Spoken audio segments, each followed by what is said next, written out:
I'm Councillor Caleb Tomlinson. I'm the chair of the committee and I represent Bamber Bridge West. This meeting is being recorded and live streamed on YouTube. If you're attending the meeting because you're a member of the public who wishes to speak in objection or in favour of an application, please note you have 4 minutes to speak and make your objections or approvals. You will be timed and I'll let you know when your time runs out and then you need to finish. At the end of each application, I will bring the application to committee and then we will vote using the electronic voting system. Okay, a bit of a housekeeping. If you've got mobile phones with you tonight, which you all have, I'm sure, could you put them on silent mode, please? If the fire alarm rings tonight, there will be a fire somewhere in the building and the fire escape is behind you and we will meet on the car park. Okay. Right, if I can ask everybody to introduce themselves, starting with the young lady to my left. Good evening, everyone. My name is Tasneem Safdar. I'm the Legal Services Team Leader and I'll be assisting the committee this evening with any legal issues. Thank you. Good evening, I'm Councillor Mel Donoghue, Vice Chair of the committee and represent Seven Stars Ward. Ben Story, Democratic Services Officer. Good evening, I'm Councillor Caroline Moon and I represent Buckshaw and Worden. I'm Councillor Claire Hunter and I represent Bamber Bridge East. Good evening, Gareth Watson, Count Green Gregson Lane. Chris Lomax, Waltley Dale East. Good evening, Councillor Phil Smith representing New Longton and Hutton East. Good evening, Councillor Harry Hancock representing Broadoak Ward, Penwortham. Good evening, Councillor Barry Yates representing Samsbury and Waltons. Good evening, Councillor Will Adams and I represent Middlefirth in Penwortham. Good evening, John Hesketh, I represent Hutton and Longton West. Good evening, everyone. Councillor James Flannery representing Middlefirth, Penwortham. Good evening, I'm Councillor Mary Green representing Moss Side and Midge Hall. Good evening, Debbie Roberts, Development Management Team Leader. Good evening, Stephen Brown, Head of Development Management at the Council. Okay, thanks for that, everybody. Do I have any apologies for absence? None, Chair. Okay, do we have any declarations of interest for this evening? Councillor Adams. Yeah, just in agenda item 6, Chair. It's a personal interest. I'm a member of the sports club, which is noted in the report. Okay, thanks, Councillor Adams. All right, I have read and agreed with the minutes of the meeting held on the 8th of September. Can I have a seconder? Thank you, Councillor Smith. Does anybody have any disagreements with the minutes? No, okay, I will sign them then. Okay, let's move on then to appeal decisions, and Stephen. Yes, thanks, Chair. We have one appeal to report this time. It relates to an enforcement appeal in respect of White Cottages, Potters Lane, Samsbury. This was actually an appeal against the enforcement notice that we issued.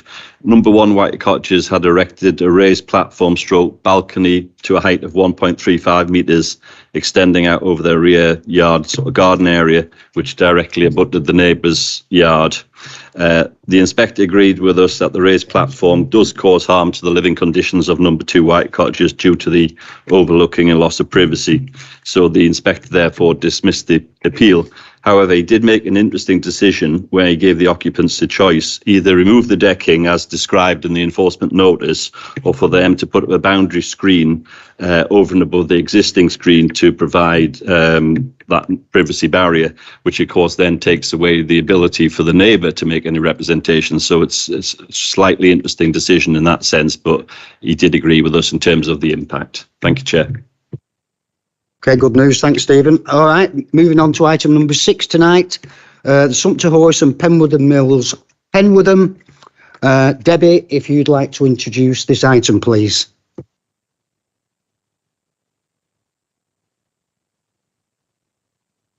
Thanks, Chair. Just waiting for it to come on. Here we go. Okay, the application relates to two sites east of Leyland Road in Penwortham.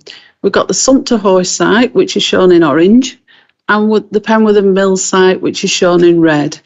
They will be delivered together for a coherent overall development and for better connectivity, but tonight we do need two decisions from you, one for each site. To the north, we've got Factory Lane. South is the Causey and residential. To the west, we have Leyland Road and some residential, and to the east is the West Coast Main Line, beyond which is residential as well. This is the plan of the overall site. I'm afraid it's on its side because I couldn't fit it on the screen, but the left-hand side, where the cursor is the north of the site, and that's Factory Lane. So we've got the Sumpter Horse section, which is full permission, that's in green. I'll go into all of these in a little bit more detail. And then the rest of the site is the second application, and that's in three parts. We've got phase 1A, which is a small food store. We've got phase 1B, which is residential. Now, those two are both for full permission. And phases 2 and 3, the yellow bit, is outline permission. On the plan, we also see a piece of public open space which runs along the western side and connects all three sites together. And in the middle of phases 2 and 3, there is Lakewood Reservoir, which is the old Vernon Keras mill site, mill reservoir, and public open space will be surrounding that as well. That has been upgraded.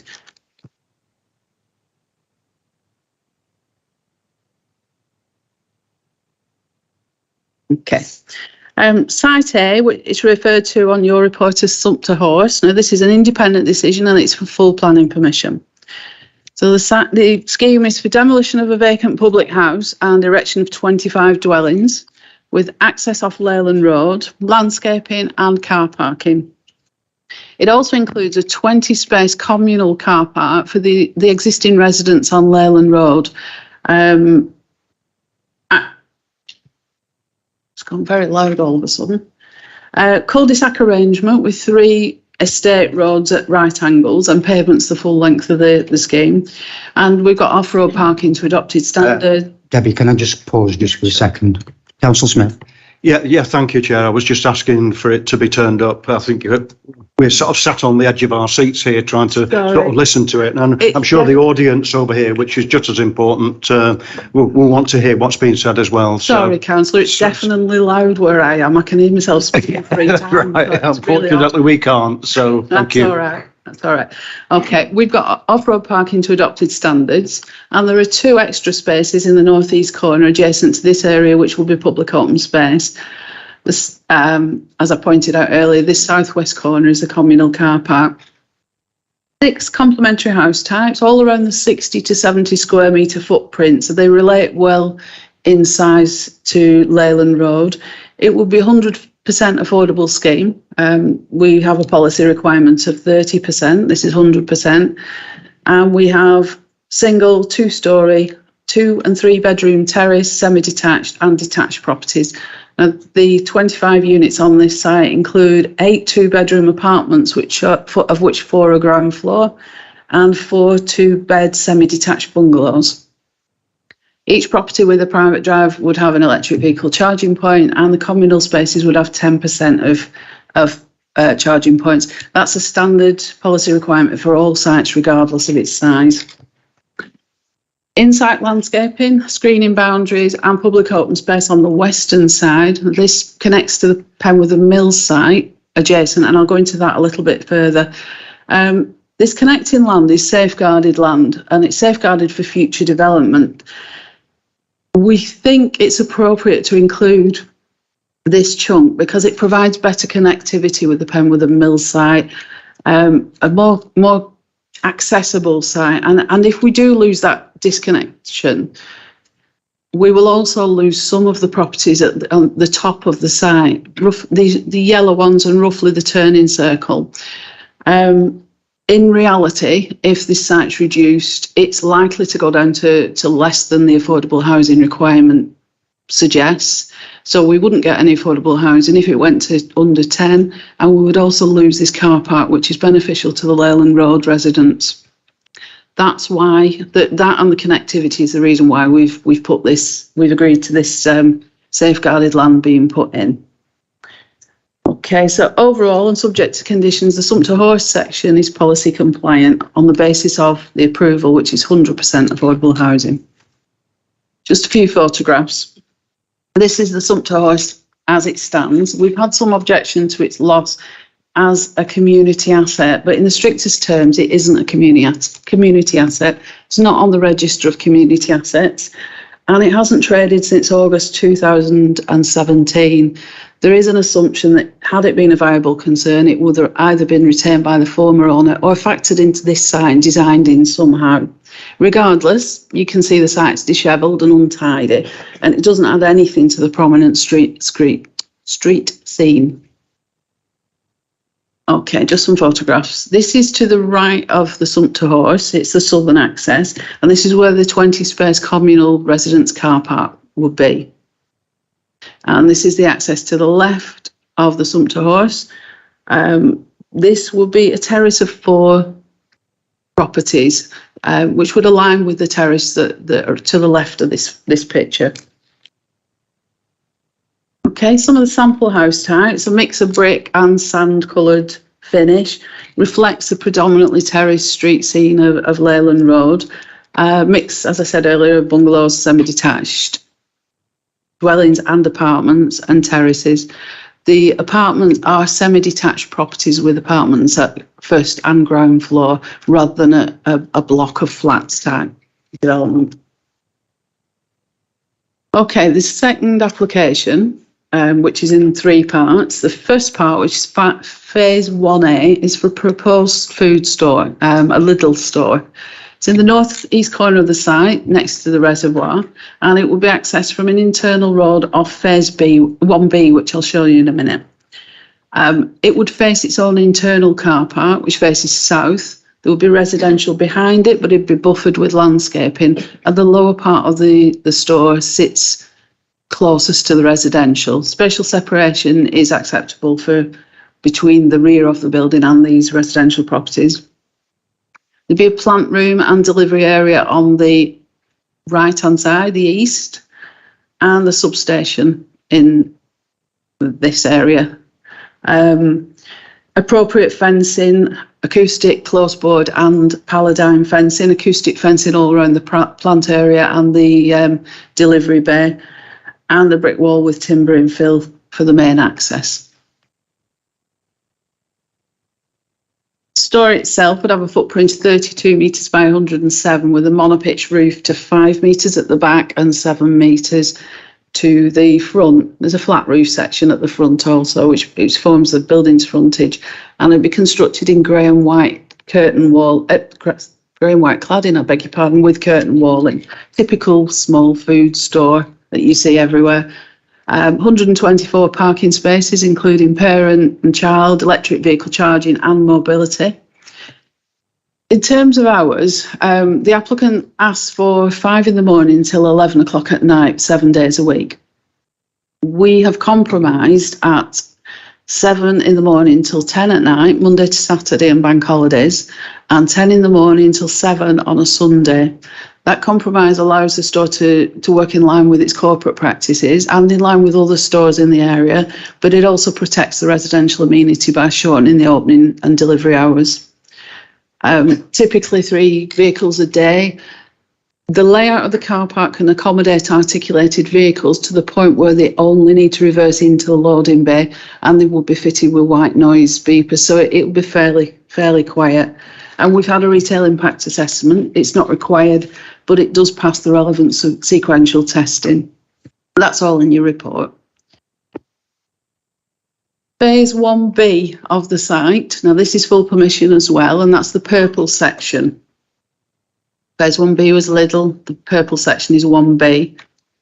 This is for 117 dwellings in 21 house types, similarly designed to the Sumpter Horse, a real mix of semi-detached, detached, 2 stories. So we've got an assimilation of character and design across all the development areas. Of these, 33 will be affordable, so 14 affordable rent, 19 shared ownership, and be pepper potted throughout the site. garden, parking and amenity areas as per adopted policy, and spatial separation's been tested against policy and it's sound. The public open space on this side connects to the Sumpter Horse here. There'll be a series of swales and sustainable drainage, marginal planting, and towards the top end, some low-level children's play equipment. There will be a retained upgraded hedgerow between this area and phase 2 and 3, which is the yellow bit, and I'll go on to that in a second. And lands to the east will be upgraded as part of the wider landscaping scheme. Drainage and flood risk strategy has been considered acceptable by all the relevant flooding and drainage bodies. Proposed estate road runs from the Causey through phases 1 and 2 to Factory Lane in the north, with smaller roads at the right angles, typical estate layout. And the footways follow all the roads, so it is paved from top to bottom.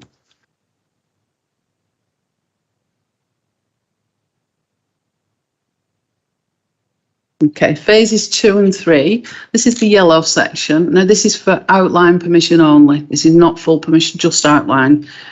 As I said earlier, north on the left is Factory Lane.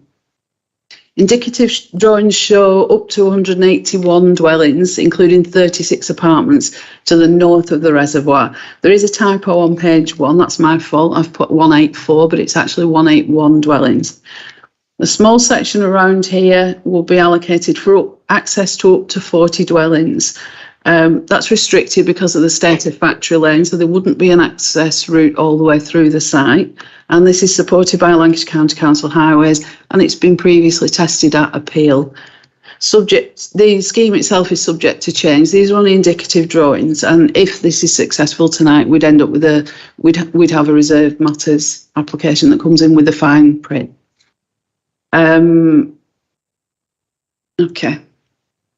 Just a photograph of the reservoir. It's been upgraded by the same developer, and it plays a prominent part in the development and design because it does give us a really good area of public open space. It's now been transferred to the council, so we also have control over its future. The areas to the left of the photographs would be roughly where phase 2 and 3 are, but the trees at the back will be retained with no objection from the arborist or the ecologist. It's just really difficult to get a picture of the site because it's very big. Again, the reservoir, this bit shows the slipway on the eastern side, Factory Lane access for phases 2 and 3, the small section I mentioned earlier on the left. That's it. Okay. Overall, the site is policy compliant. We've no objection from consultees, and where there are minor concerns, they've been dealt with by conditions that are in front of you. It's a sustainable site. We have a full seal claim and public open space when factoring in the reservoir upgrades. The existing and the proposed provision is acceptable. Sport England have objected, and I've put that into your report. However, it's because there is a lack of detail of work at Vernon Carer's sports ground. Now, the sports ground is outside of the red edge. As such, any funding sought to ensure works which Sports England have asked for is beyond the remit of this application, and the comments haven't been taken into account. They're reported, but we're not taking them into account. Affordable housing on Sumpter Horse is 100%. Phase 1B is 32. So overall, we're looking at 45%. Independently and together, they're both compliant. The outline, we haven't got an affordable housing number, but that is subject to change, and we can balance that if needs be later on anyway. The Penwortham Neighbourhood Development Plan suggests 10% of all properties should be ground floor. On the Sumpter Horse, before I go on, I should say, sorry, the plan doesn't cover the whole site, so we factored that into our discussion and calculations. The Sumpter Horse, 8 bungalows or 8 ground floor apartments, it comes to 32% of the Sumpter Horse site. That's compliant. Phase 1B isn't quite there, but as a combination site, and we would like this to be delivered as a combination site, it is just slightly below what we would expect. We've had the site assessed by the council's viability assessor, and on the basis of a full 30% affordable housing contribution across all four parcels of site, the scheme's acceptable, and we're happy to accept that as well. He has stressed, though, that any change to below the 30% will make the site viable, and we would then expect a full complement of ground floor units. As I said, phase 2 and 3 are anticipated to bring in combination with phases 1 and the Sumpter House, a full combination of affordable and policy compliant properties. Okay, so we would recommend approval subject to conditions, and that the decision is delegated to the Director of Planning and the Chair and Vice Chair, so that we can complete a legal agreement for public open space and Section 1 of, beg your pardon, affordable housing. Just one thing to mention. There is one additional condition which I've put on. It's not on your report. It's a standard reserve matters condition for parcels at phases 2 and 3. Doesn't affect anything that's been said here. I just missed it off. I put the standard time condition on, and there are 2 for reserve matters and outline. Thank you, Chair. Okay, thanks for your presentation. Very detailed, Debbie. Thanks very much. Well, we didn't have any registered speakers, but one lucky resident has been on holiday and didn't have time to register, so I'm going to use my discretion and allow him to make his objections for the next 4 minutes. It's a Mr. John Wilson. If you'd like to come to the table, and if you press the red button to speak and make representations, you have 4 minutes, okay? Okay, yeah. It's regard to policy H1 with the viability of the pub, which was a great community hub and has been for a long time.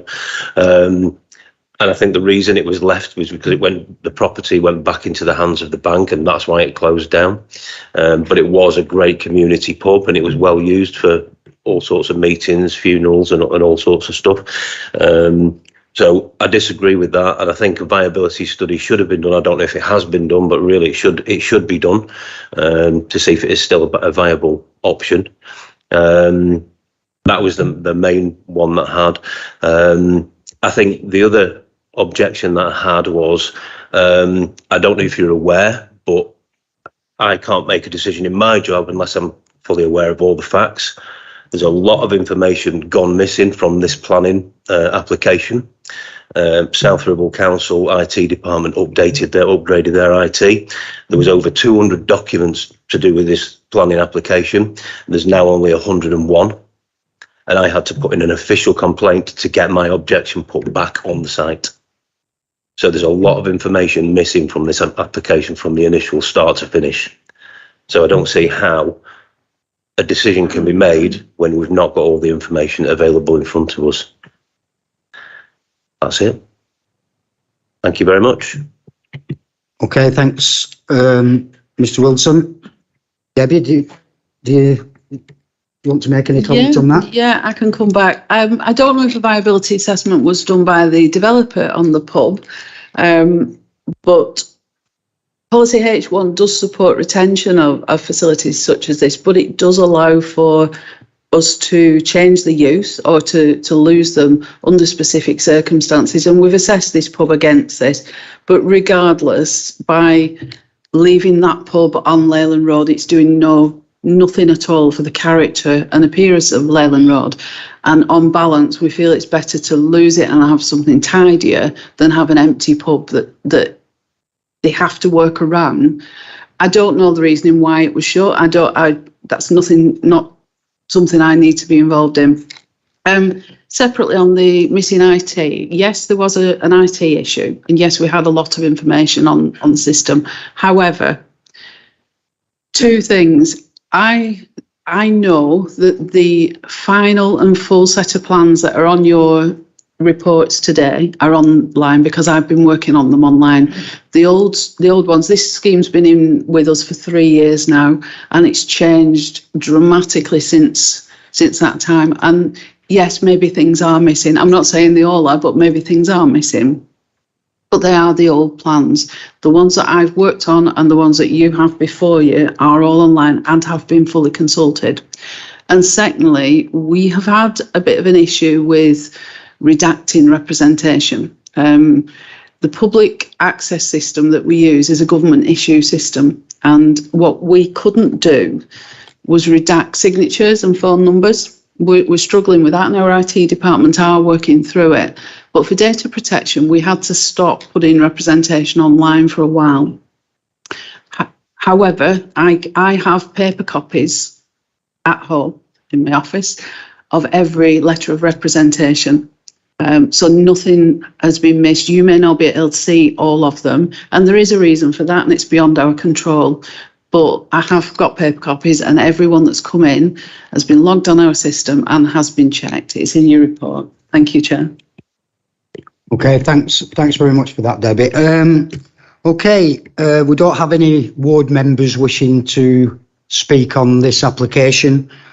We do have the applicant or the applicant's agent with us this evening, an LA Greater X. Because it is two applications that we're looking at tonight, I can allow you up to 8 minutes to make representations to us.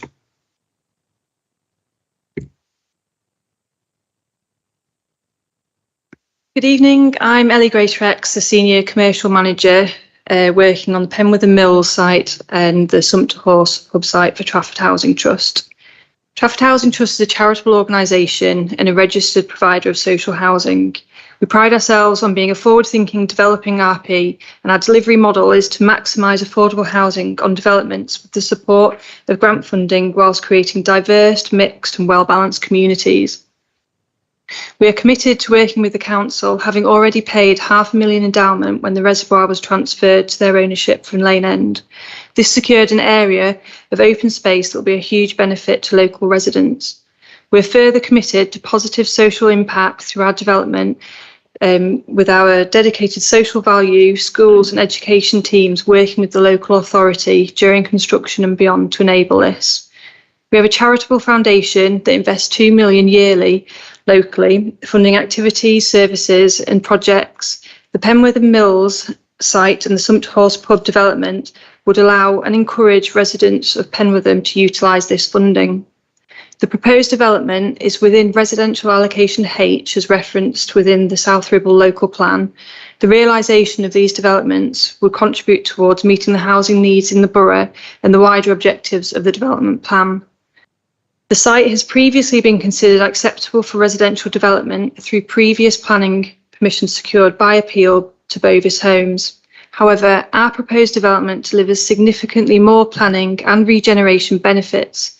In particular, working closely with highways, we've now enabled access to the Penwortham Mills site via the Crossborough Link Road rather than through the Sumpter Horse Pub site, which was the access situation in the previously granted consent. No access at this stage is proposed off Factory Lane. The proposed design and layout of the development has been informed by a thorough assessment of the site and appreciation of the local context, as well as consultee responses and officer feedback. The proposed mix and tenure of new homes has been carefully selected to complement existing provision and demand in the locality. The proposed homes include 17 different types. This varied mix of unit types, sizes and tenures will assist with meeting the requirements of a wide range of residents of varying family size, age and income to contribute positively towards the development of a sustainable, mixed and balanced wider community. The delivery of new homes will be completed through a programme of 3 distinct phases with the mix of house types and tenures carefully considered and balanced between these phases. Proposals for the development of the site have been undertaken in full consultation with South Ribble Borough Council and Lancashire County Council. Indeed, the application has been amended a number of times to take on board comments from officer and technical consultees. I'd like to take this opportunity to thank those officers involved. The food store proposed as part of the Penwortham Mills site will create jobs and improve a range of choice and affordability in the area. Accessed off the Crossborough Link Road, the store will assist in overall place shaping, especially with the amount of new homes being delivered in the vicinity across a number of sites. The store will provide associated car parking, including parent and child, disabled spaces and electric vehicle charging points. It will be occupied by Lidl, who aim to achieve long-term success by investing in the recruitment, training and development of their staff. Lidl will look to generate up to 30 new jobs for local people. Lidl have been the first to react to the cost of living crisis, making their employees amongst the highest paid of the supermarket sector with a wage of £10.90 per hour. Lidl have also just been awarded top employer status for 2022 in UK and Europe. An adjacent proposal for a food retail store has been removed, so this will be the only food store in the vicinity. The proposed development would also result in a number of other benefits. A wide mix of homes, including a high provision of 2-bed properties to allow entry-level homes for people on lower incomes. The homes delivered will be tenure blind, and as a social landlord, Trafford Housing Trust will be a long-term stakeholder in the area. In total, with Homes England grant funding and on the provision we're on site before March 2023, we'll be able to provide over 42% of affordable housing across the Sumpter Horse pub and the first phase of the Penwortham Mills site, which is beyond policy requirement. This includes 100% affordable rent being delivered on the Sumpter Horse pub site, including 4 bungalows and 4 ground floor, 1-bed apartments suitable for older living. 90% of the homes meet space standards larger than the previous Bovis Homes scheme and larger than other developers would offer. There'll be a net gain in biodiversity, a network of green and open spaces surrounding residential areas, connective corridors, open space to the Leyland Road and surrounding the Lakewood Reservoir. It connects Route 55 cycleway as a benefit asset to both new residents and local adjacent communities. This has been a challenging site for us. We've already invested a significant amount of money in it in terms of demolition of the old mill and works to make safe and maintain the reservoir. We've also invested a lot of time. We've been responsive and flexible and worked closely with planning officers since the application submission. To conclude, as members will be aware, planning applications should be determined in accordance with the development plan, unless material considerations indicate otherwise. The officer's report confirms that the proposal accords with the development plan and all relevant material considerations. Officer's overall conclusion is that planning permission should be granted for this development. Thank you for your time. Okay, thanks very much for that, Ellie. Thank you. Okay, I can now open this up to committee.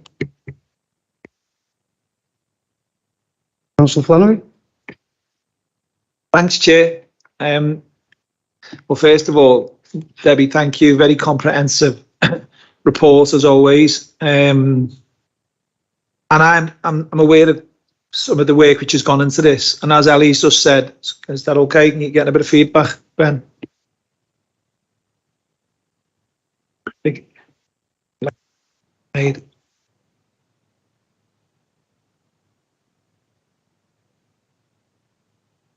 Okay.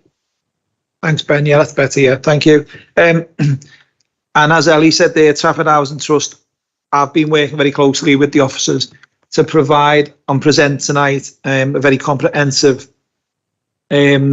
scheme, which does it over and above the affordable housing targets which we would require and would encourage, or our policy actually determines. So it's good to see one element is 100% affordable, the other element is 30% affordable, or 30 plus percent affordable.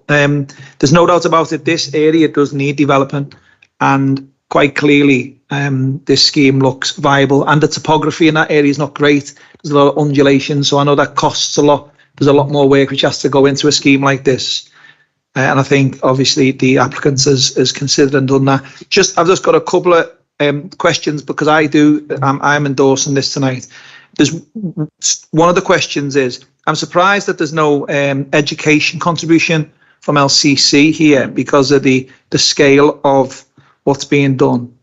Also, I think a bit more detail around the green links in terms of cycling paths linking up with our green links policy, but also when I sort of looked at this and I was thinking about the impact this is going to have across the wider community, It's probably the Crossborough Link Road is being built as part of the infrastructure, and we've always said the infrastructure has to be there for development, and that is the case.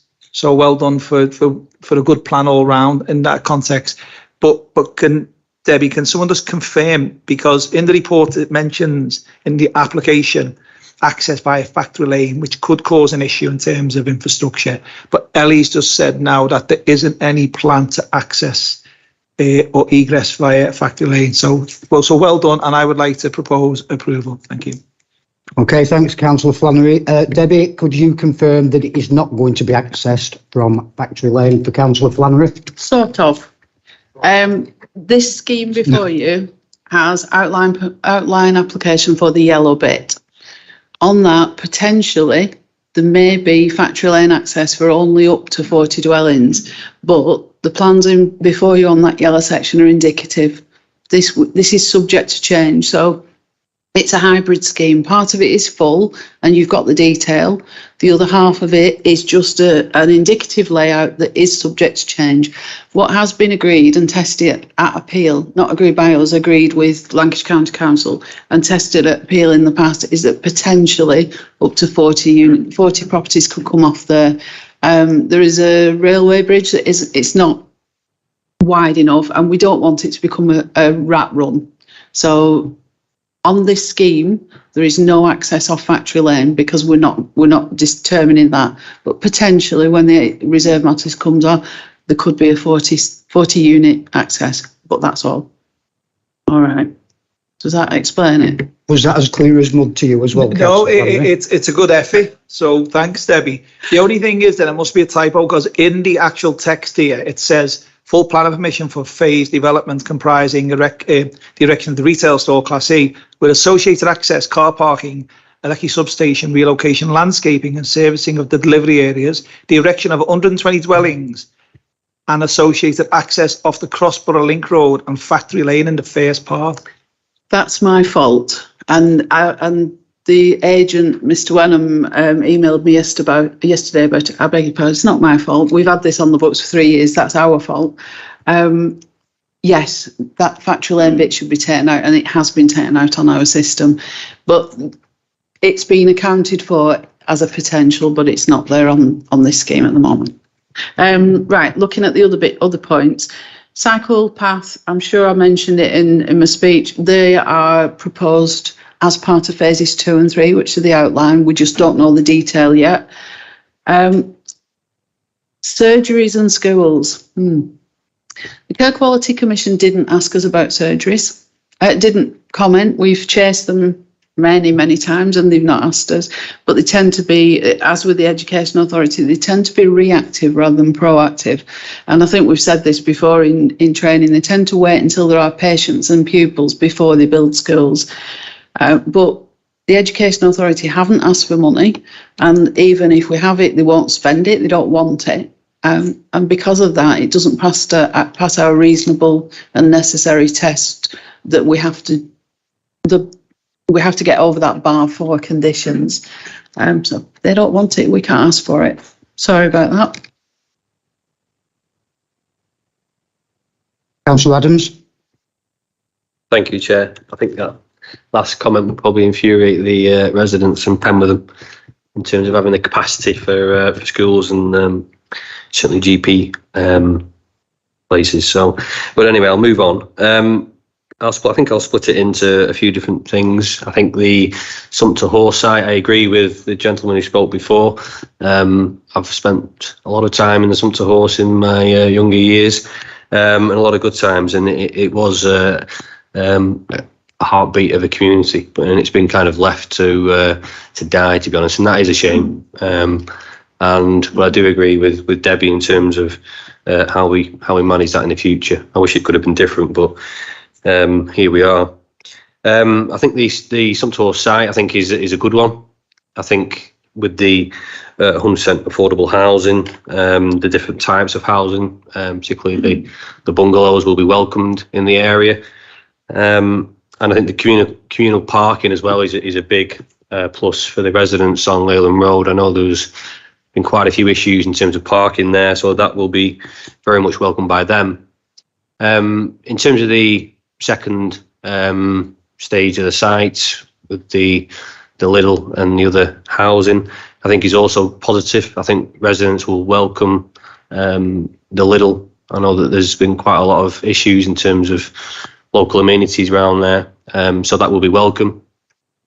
I just want a bit of clarity though, Debbie, possibly. In the report, it says that in terms of Sport England's that the reservoir and the sports ground will be transferred to the local council, but you did say that the reservoir has already been transferred to the council, but the sports ground hasn't.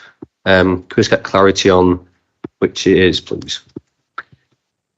I believe the land deals which are independent of this scheme have been done, but the sports ground is outside of this remit, so I honestly can't say one way or the other. The reservoir site has, maybe the agent can confirm, but the reason we've not taken into account Sports England comments is because they wanted a set amount of money. They wanted to determine how it was spent, but it actually doesn't relate to this site at all. It's a separate deal outside of the remit of this determination. Legally, I don't know where we stand. Maybe the agent can answer that question. Thank you. Yeah, can I just remind the committee we're voting on two different applications here. We're discussing the first one at this moment, the Sumpter Horse site. Okay. No, we're not doing it. We're voting on the Sumpter Horse site first and then the other application second. Okay. All right. Okay. So are we talking about the second application after we voted for the We might as well do it now because you've started. You might as well finish. Sorry, Chair. You want me to come back? Yes. Yeah. No. I mean, you know, I think from a local community point of view, I appreciate that the sports ground is outside of this development, but actually, I think for a lot of people in Penwortham particularly, they would say this is very much a part of it. It's been owned previously by a development company. It was then bought from Leyland, who now I know work closely with Trafford. So I would like some clarity, possibly from the agent, if that's okay, Chair, on where that stands. Absolutely. Can the agent give us some clarity on that?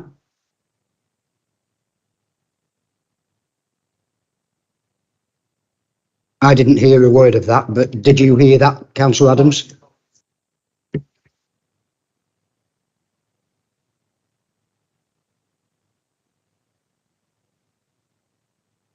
Okay, Councillor Adams. Yeah, no, absolutely. I just think with that guarantee, I think this will be an application which will benefit not just Penwortham, but the wider area in terms of what this could bring in terms of, you know, not just the affordable housing, the other type of housing, but also the amenity, the green links, and what that could do for people's health and well-being in that area, which I think would have a real positive impact should that be the case. So I think that's really promising, and I think it's something really exciting for the local community. So I'm happy to second on that basis. Thank you. Councillor Smith. Yeah, thank you, Chair. This application or previous applications or the potential of building on this area and the potential benefits to not just Penwortham has been pointed out, but for the wider borough. To be quite honest, it is such a key and important site with regard to the green links and central parks. It's obviously in the development plan and has been in there since it was brought together. So it would appear, I have to say, from looking at this and looking at the detail, and I've been looking at it perhaps from a slightly different area with regard to central parks and the green links and the cycle paths and what that actually brings to the health and well-being of the area and the borough itself. It's a bit of a pity that development site itself as outlined in the plan doesn't go to a larger area and cover the Vernon Carras cricket area, the Central Parks area, the footpaths. It's actually not done itself any favours by not incorporating that in the wider plan. And there's obviously a very good reason for it, but it's certainly not done itself any favours. But looking at the wider area and listening to what's been put forward, it seems to me that from a South Ribble Borough point of view, it actually brings everything that we were hoping for it to bring to that area itself. It's such a key area.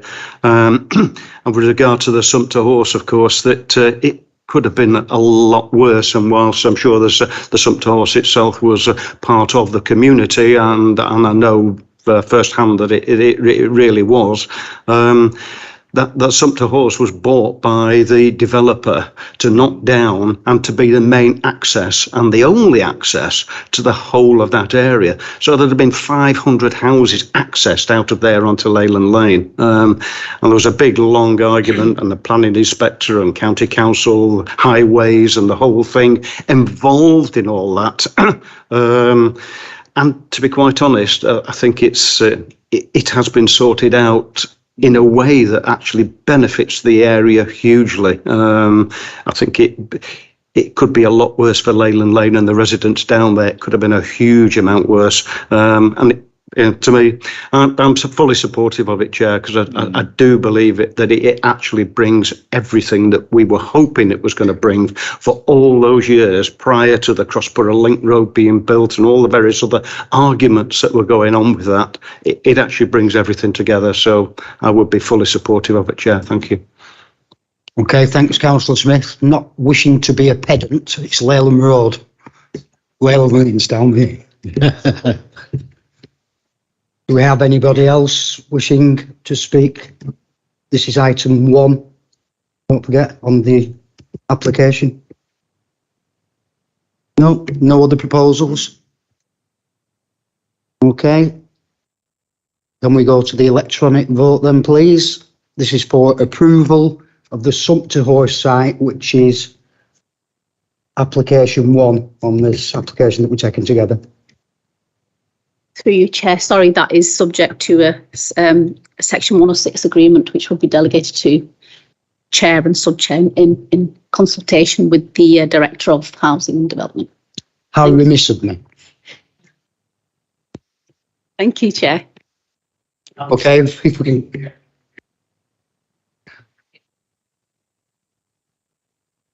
Okay, so if we can go to the electronic vote.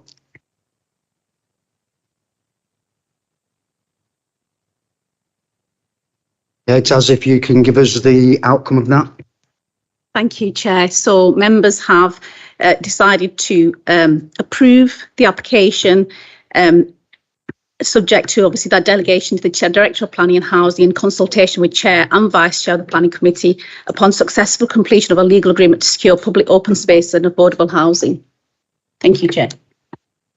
Okay, thanks very much for that, Taz. Okay, so the next part of the application, does anybody have any other proposals on that? So this is again for approval. Through you, Chair. Sorry. Just have with conditions. I've just got one comment. It's just the amendment that Debbie Roberts outlined in terms of not including the element of and factory lane. So it would be obviously excluding that element. Thank you, Chair. I'm getting told off this evening. Okay, so this is for approval, yes? Well, I think we have the proposer, Councillor Flannery, and the seconder was Councillor Adams.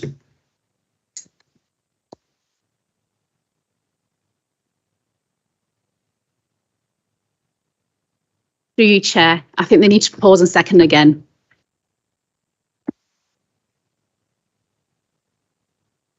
Sorry, I didn't catch that. Through you, Chair. They need to propose and second again on the second element of the actual application. Okay, Councillor Flannery. Chair, move approval. Councillor Adams. Second. Are we Thank happy? you. Thank you, Chair. Okay, so if we can go to the vote, this is for approval. It is a complex application, Chair.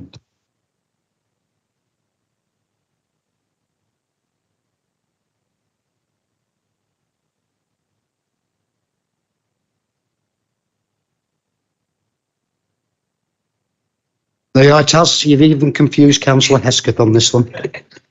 Okay, if you could give us the outcome of that vote, Thank please. you, Chair. So this is obviously in relation to the full planning permission for the phased development comprising the erection of retail store with associated access, car parking, electricity substation, relocation, landscaping and servicing and delivery areas. That's phase 1A. The erection of 120 dwellings used class C3 and associated access off the Crossborough Link Road. Car parking, public open space, landscaping and associated engineering and infrastructure works, that's phase 1B. And the outline planning permission with all matters reserved except for access for a phased residential development comprising the erection of 181 dwellings, that's phase 2 and 3. So members have decided to approve that application and that the decisions are delegated to the Director of Planning and Housing in consultation with Chair and Vice Chair of the Planning Committee upon successive completion of a legal agreement to secure public open space and affordable housing. Thank you.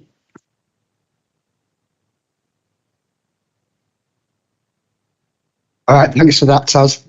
Okay, we will move on then to item number 7 this evening, which is a former Lostock Hall primary school site on Avondale Drive at Lostock Hall. And Debbie, if you'd like to present this item, please. Thank you, Chair.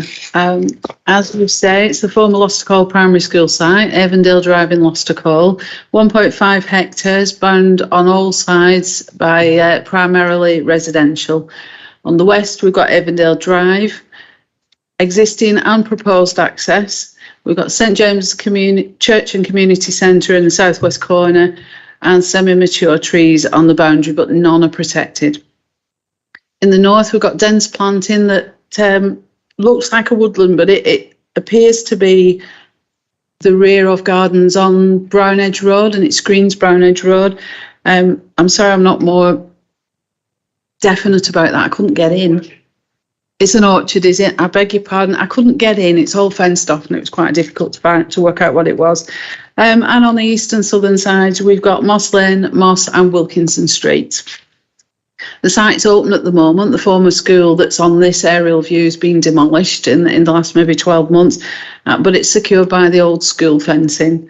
The whole site is policy D1, which is new development, and it's allocated for housing.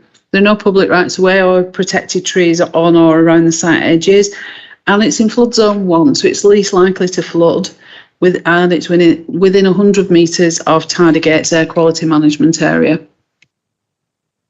The proposal is for 52-storey apartment terraced semi-detached dwellings with associated infrastructure. So we've got 8 one-bed apartments, 15 two-beds, 21 three-beds and 6 four-bed properties. Apartments, as I explained on the last scheme, are semi-detached style properties rather than an apartment block. These would all, again, be affordable. So we've got 50 affordable units with social housing and an intermediate split. We've not agreed the split yet, but that's part of the legal agreement. Primary access off the western side on Avondale Drive. And we have 18 properties that have private access from Avondale Drive and Wilkinson Street. Pedestrian access is also possible from Wilkinson Street in the east. Off-road parking is to adopted standards, so this site can hold its own. It won't expect to use any of the parking on Avondale Drive. Relevant waste storage and charging points have been identified in the private and communal areas, and it's a similar density to the surrounding area. It's a fairly built-up locale, and this scheme works well in that respect. We have 6 complementary house types in brick with decorative render as per the approved materials plan. The fourth one is one half of a semi-detached. Okay. Sorry about that. The fourth one is one half of a semi-detached apartment block. Upstairs and downstairs flat. It resembles a semi-detached dwelling and in height is no higher than adjacent dwellings. Okay. landscaping scheme. We've got public open space in this northwest corner that will be managed by the registered provider. Some trees will be removed, but most are being retained, and we have mitigation in the form of 31 tree replacements, plus through site landscaping, and it's got an overall green feel. You can see what it should look like once it's finished. Garden sizes and landscaping reflect those of the wider area. Photograph of the site from Avondale Drive and Moss Lane, the corner. The hard standing in the corner that I took the photograph from is roughly where the school was. You can see the demolished sections. It's secure, but it's open. It's part hard standing and it's part green. Former school fields. Okay, this is a site from Moss Lane, which is the southern edge. We've got Avondale Drive on the left. And we've got Moss Lane, which is in the south, viewed from Wilkinson Street. So this is the southern site boundary. This is Avondale Drive, the western side, viewed from Wilkinson Street in the east. So you're more or less getting a view of the entire site from those photographs. Okay. And then Moss Lane in the south on the top photograph, and Moss Street in the east, viewed from Avondale Drive. The boundary of the properties on Brown Edge Road, the orchard, as mentioned before, well, screens the northern edge particularly well. These will be retained, and the public open space will be roughly around here where the big tree is on the left-hand photograph. We've had 47 letters of objection, multiples from the same people or photocopies of the same letter. So I reckon we have 20 distinct responses. Following the initial reservations, initial scheme, there were some reservations with regards to layout and drainage. We have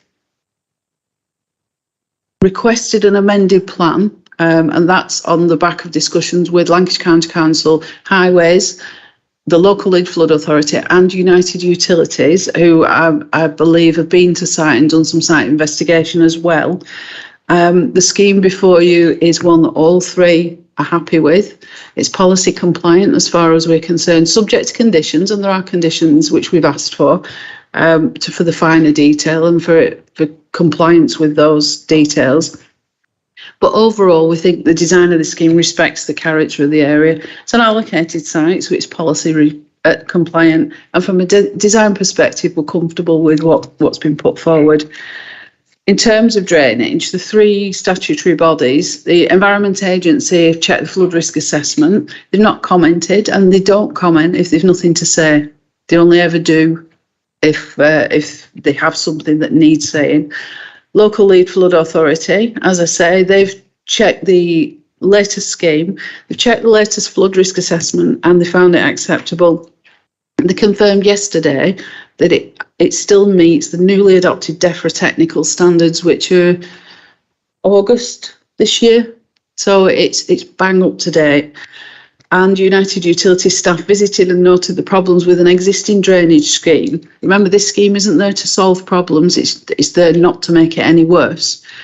But they've suggested that the best drainage method is to drain it to a combined sewer on Moss Lane and Avondale Drive junction.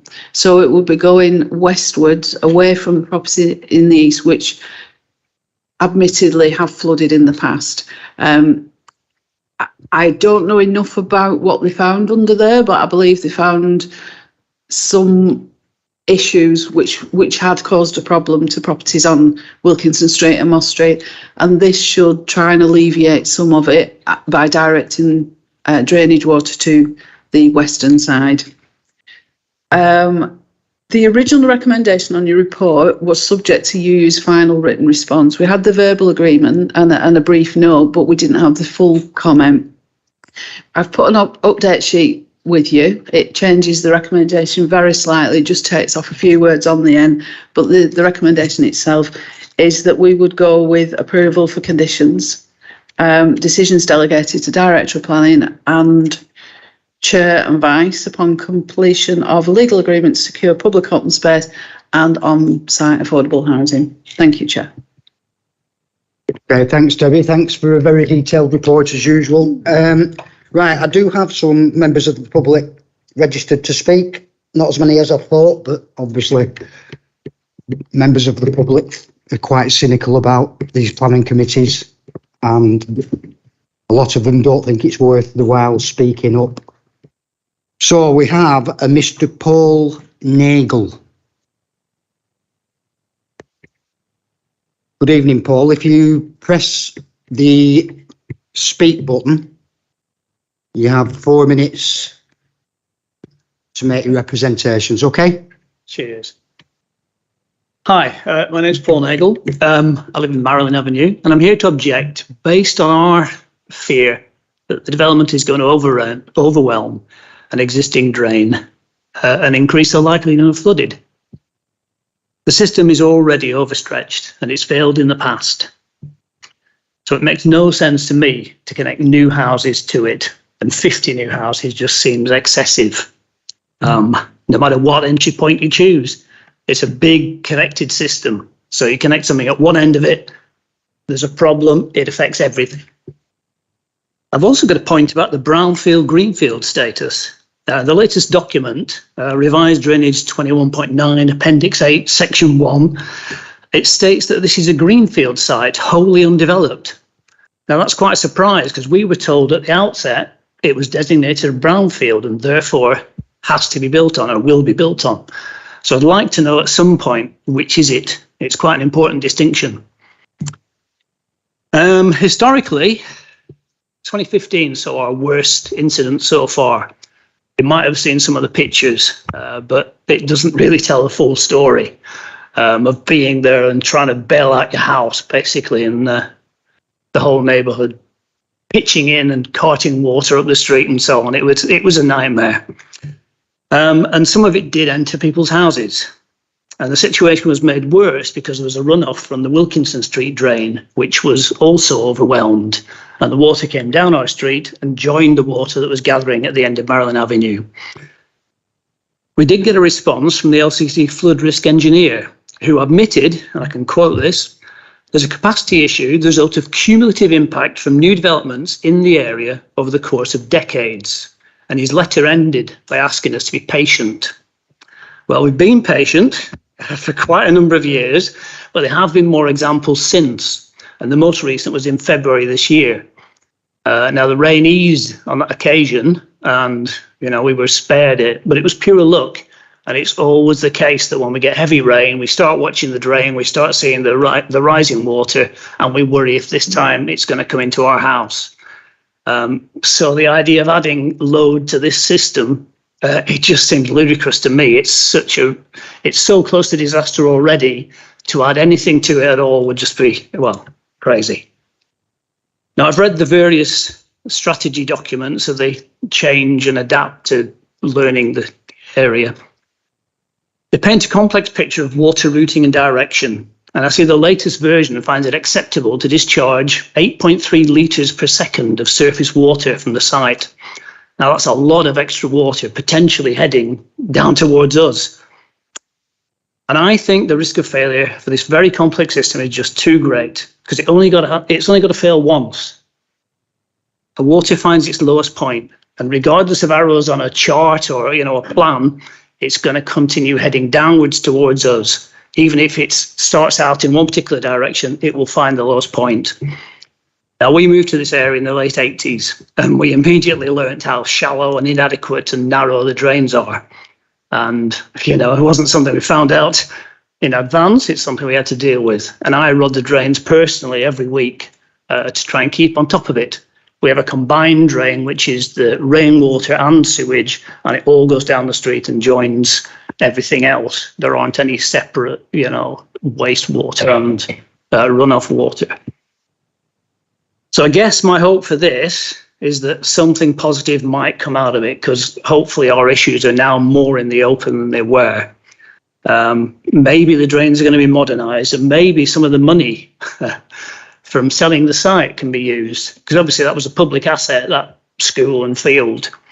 But as things stand today, the way the system is, I just ask everybody, please don't approve this, because it puts us at greater risk than we already are. I think that's it.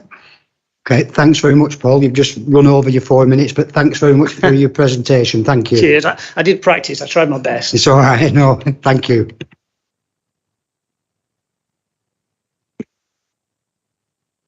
Okay, do we have Mr. Alex Williamson?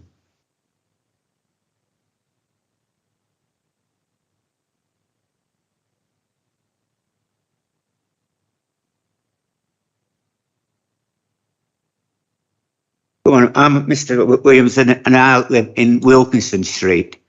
Now, my objection is the playing field at back of me is going to be made into flats and it's obstructing my view from my kitchen to where the flats are going to be. And plus, their parking allocation is only so many vehicles per house. Now they're going to finish up parking in Wilkinson Street if they're more than their allocated spaces. And also it's used as a rat run as well. Wilkinson, Moss Street and Wilkinson Street and Avondale. And also, why was the allocation of flats or houses gone up from 35 to 50? We can't seem to find out. Yeah, Debbie, I asked you this question last night. Could you answer Mr. Wilkinson? His time is running out though while we're doing this. Do you want to finish? Have you got any other issues? Do you want the officer to come in? Sorry? Would you like to finish off presenting and then I'll get the officer to come back on your question I've of said what I want to say. Okay then. All right. Okay. Thanks, Mr. Williamson. Thank you. Debbie, would you like to answer that query about the 30 houses to 50? I will. In the local plan, this has been allocated as a housing site for quite some time, and the local plan gives a table of allocated sites with an estimated number of dwellings. It's not a minimum, it's not a maximum, and it's really clear that it is neither. How we've looked at this is on the basis of this scheme in its own context. We could reduce the numbers and put great big houses on, but they wouldn't look right. We could increase the numbers, and again, it wouldn't look right. In this context, 50 is appropriate. The obstruction of view and the flats in front of Mr. Williamson's house, I've assessed that against the separation standards that are in our policy, and it's more than acceptable. All the properties are. I'm sorry, Mr. Williamson, I'm not here to redesign it. I've just got to deal with what's put in front of us. Each of these properties has the right allocation of parking in accordance with adopted standards. And to answer Mr. Nagel's question, the site for planning purposes is termed as previously developed land. So for us, the school site is a brownfield site, and that there's a presumption towards developing brownfield sites. As I say, it is an allocated housing site, and it has been for some time. But I can understand why the report refers to it as greenfield, because half of it was a playing field, and it is greenfield. So I assume that's where the confusion's gone. Thank you, Chair. Okay, thanks for that, Debbie. Can we not have any heckling, please? Thank you. Right, I have two councillors wishing to speak on this application. Firstly, we have Councillor Paul Foster.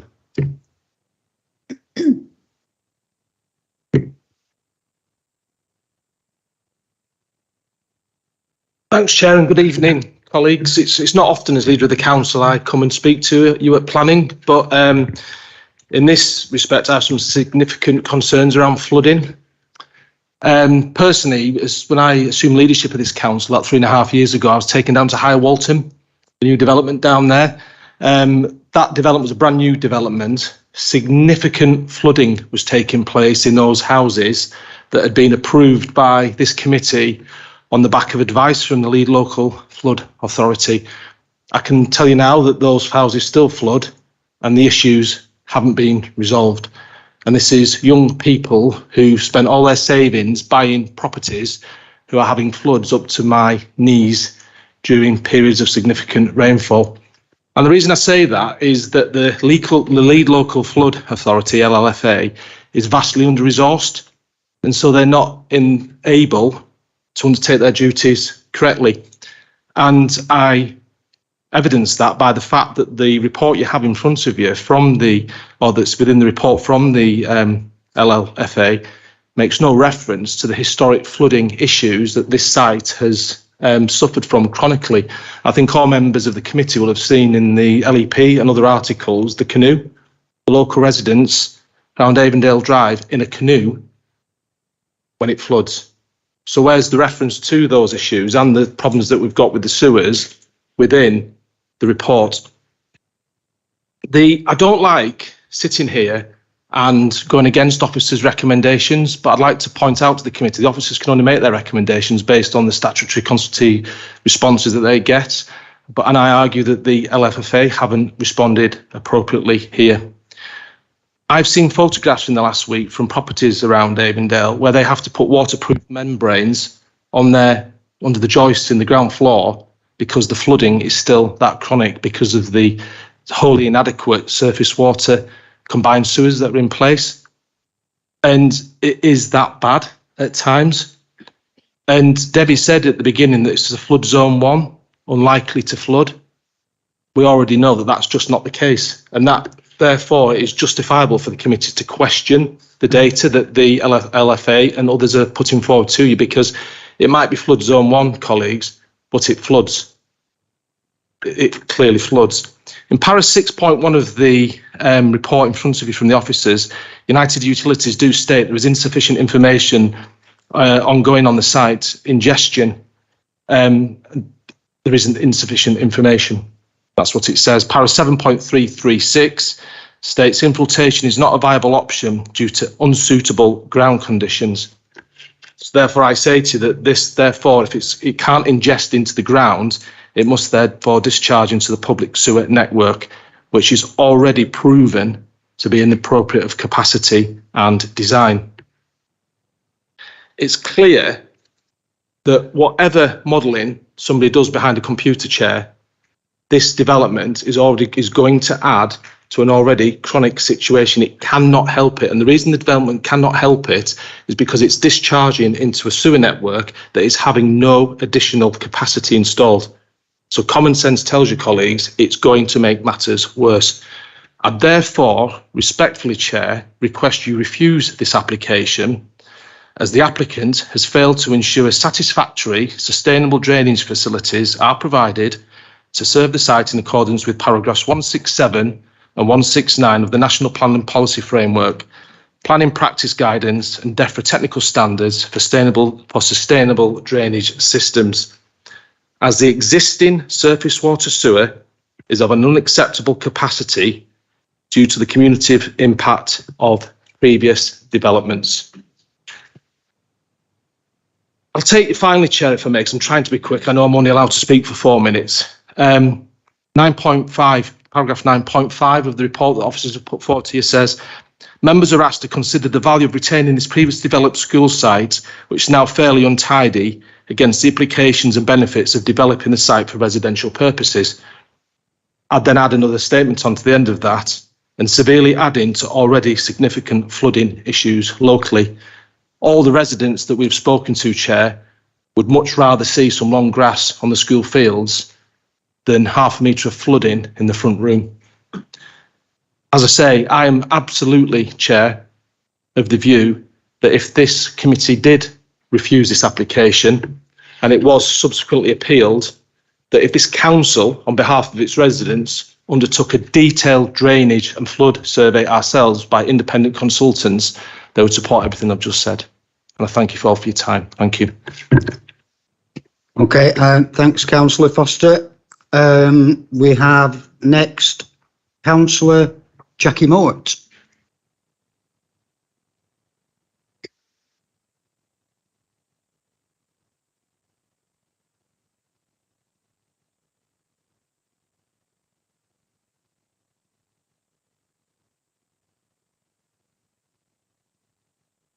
Well, it doesn't need to supply you with any documents, actually.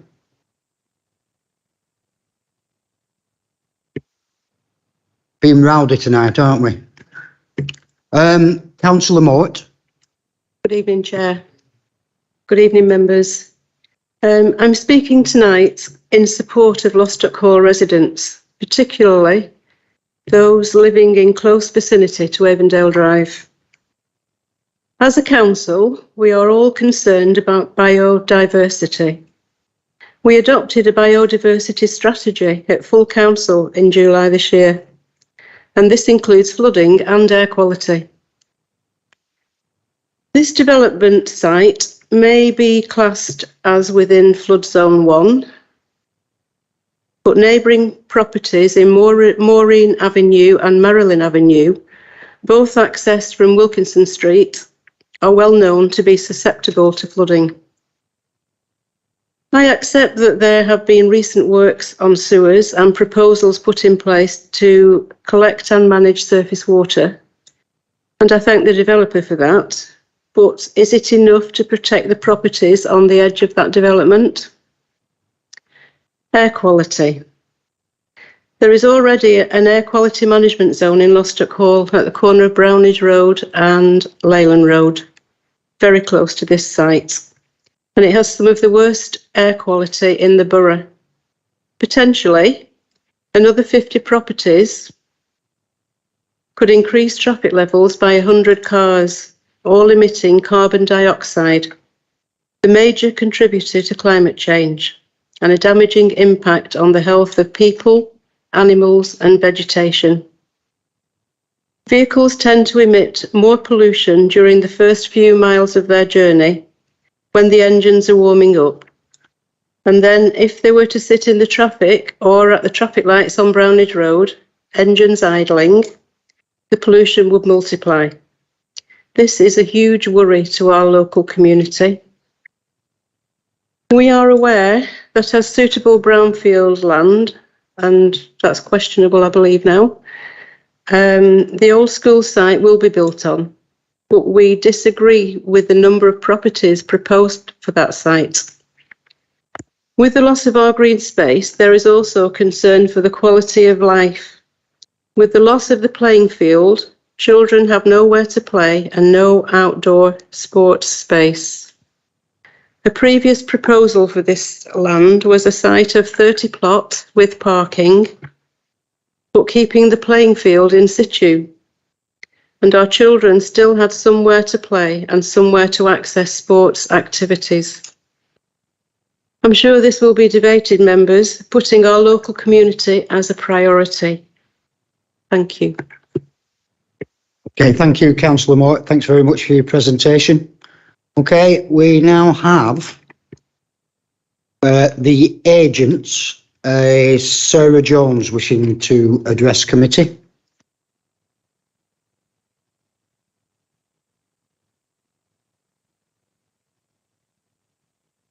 Good evening. If you press the speak button, you have 4 minutes to present. Okay, thank you. Thank you, Chair, and thank you for the opportunity to address you on this planning application. As set out in the officer's report, the application is recommended for approval and is considered satisfactory by all statutory consultees. The site is allocated for housing and was considered acceptable for this use by officers, technical advisors and independent planning inspector in adopting the local plan. A representative from the local housing provider, CGA, will shortly confirm the scheme will address a significant need for affordable housing in the area. In proposing this application, West Church have worked proactively with your officers and the local highway authority and county LLFA and United Utilities, and provided additional information where necessary to demonstrate that the proposal would be acceptable. The scheme would generate relatively low levels of traffic during the peak hour, and movements would be dispersed across a number of roads to prevent undue congestion. As confirmed by officers, the site is also highly accessible by foot, cycle, bus and train to minimise the need for private car trips. Each unit would also have electric charging points. The recent further drainage investigations have been undertaken in combination with representatives from United Utilities.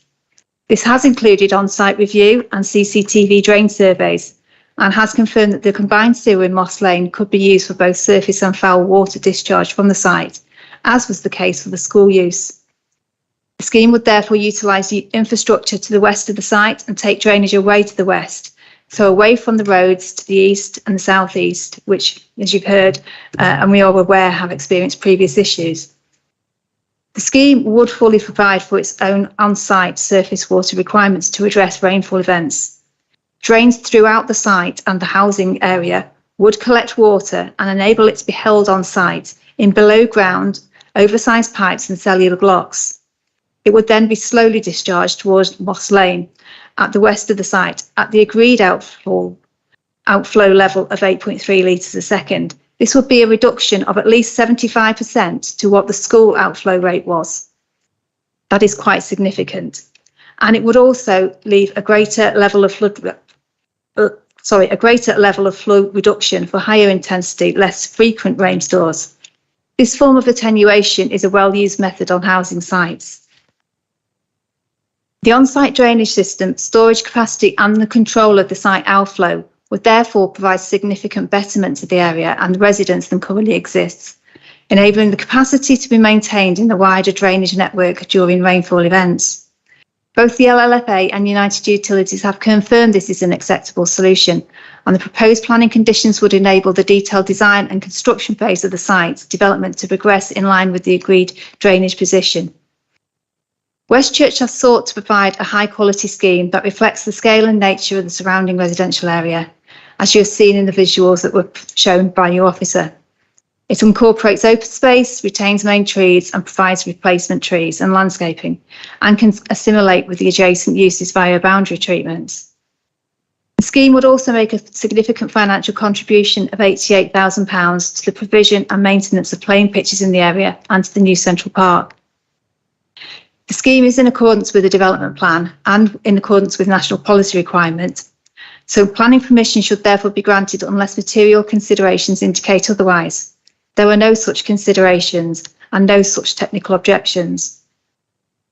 We would therefore kindly ask that you endorse the officer's recommendation to approve the application subject to the completion of the Section 106 agreement. Further information will now be provided to you by my colleague on the need for affordable family homes in the area and the support for its delivery from the local registered provider. If members, however, of the committee are to consider moving the application to refuse tonight, we would request a potential deferral that will allow further information to be provided by United Utilities and the LLFA. Thank you. Okay, Sarah, thank you for your presentation. We also have with us this evening the applicant, Marcus Fisher.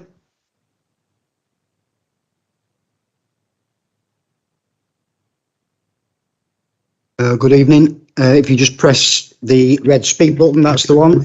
You have 4 minutes, okay? Thank you, Chair. Good evening, everybody. I'm here to speak on behalf of Community Gateway Association. We're the applicant, and as you probably know, we're a locally based registered provider. I think our performance and stats show we provide excellent customer service in the top quartile in the country, and we have an active development programme which we've just begun to expand into South Ribble. We've been working with the council for some time on a property in Bamber Bridge that you might be aware of, and we're recently developing some homes on Duddle Lane. And we're keen to do more, and we think this is a great opportunity in what will be a popular area for people to both rent and buy new homes. I think we're convinced by, well, as you will see by the information in the application, by the council's latest needs survey and data, and by our own experience, that there'll be a strong demand for all the properties on the site. And we've provided a mix of dwellings as well, from 1-bedroom flats, 2-bedroom, 3-bedroom houses and 4-bedroom houses, all of which will be made available for rent and shared ownership. So, for example, the 4 beds won't all be sold. Some of those will be made available for rent as well. The rented homes will all be made available via the council's Select Move system, where there's priority given to local connections. and shared ownership will be widely marketed to local people.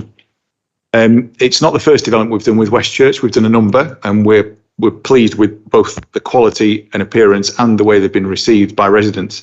And one thing we would like to point out is that all our homes meet the nationally described space standards, which is not mandatory in this area, but we volunteer and it's our internal standard that we adhere to.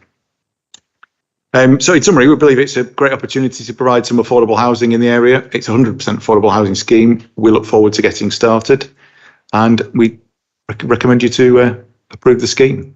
Happy to answer any questions. Okay, thank you very much for your presentation, Marcus. Thank you.